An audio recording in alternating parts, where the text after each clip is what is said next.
कुमार की कहानी। कई सालों पहले की बात है। एक गांव में युधिष्ठिर नाम का एक कुमार रहा करता था।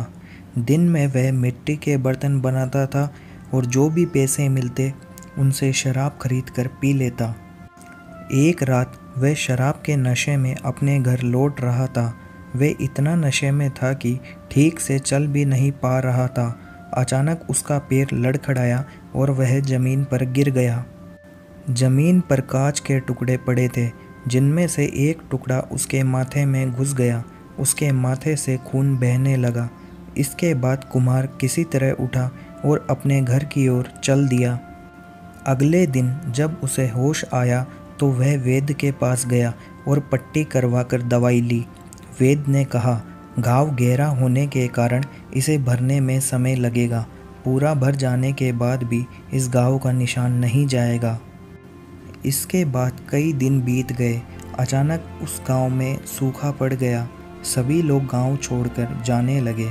कुमार ने भी गांव छोड़कर दूसरी जगह जाने का फैसला किया और दूसरे देश की तरफ निकल गया।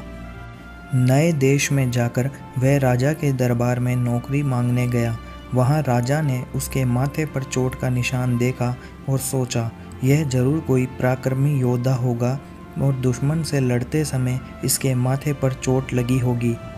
यह सोचकर राजा ने उसे अपने दरबार में एक खास जगह दे दी और उस पर विशेष ध्यान देने लगे। यह देखकर राजा के दरबार में मौजूद राजकुमार, सेनापति और अन्य मंत्री उससे जलने लगे। ऐसा कई दिनों तक चलता रहा। एक दिन शत्रुओं ने राजा के महल पर हमला कर दिया। राजा ने अपनी पूरी सेना को युद्ध के लिए तैयार किया। उसने युधिष्ठिर से भी युद्ध में जाने के लिए कहा। युधिष्ठिर जब युद्ध भूमि की तरफ जा रहा था तो राजा ने उससे पूछा कि उसके माथे पर यह चोट किस युद्ध में लगी।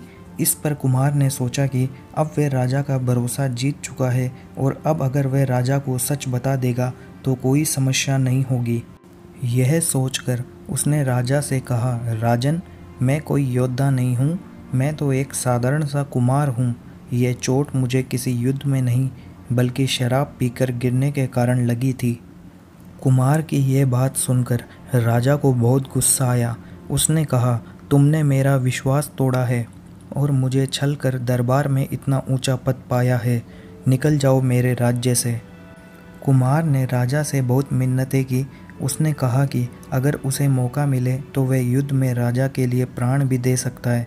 राजा ने कहा, तुम चाहे जितने भी वीर और पराक्रमी हो, लेकिन तुम शूरवीरों के कुल से नहीं हो। तुम्हारी हालत शेरों के बीच रहने वाले उस गीदड़ की तरह है जो हाथी से लड़ने की जगह उससे दूर भागने की बात करता है।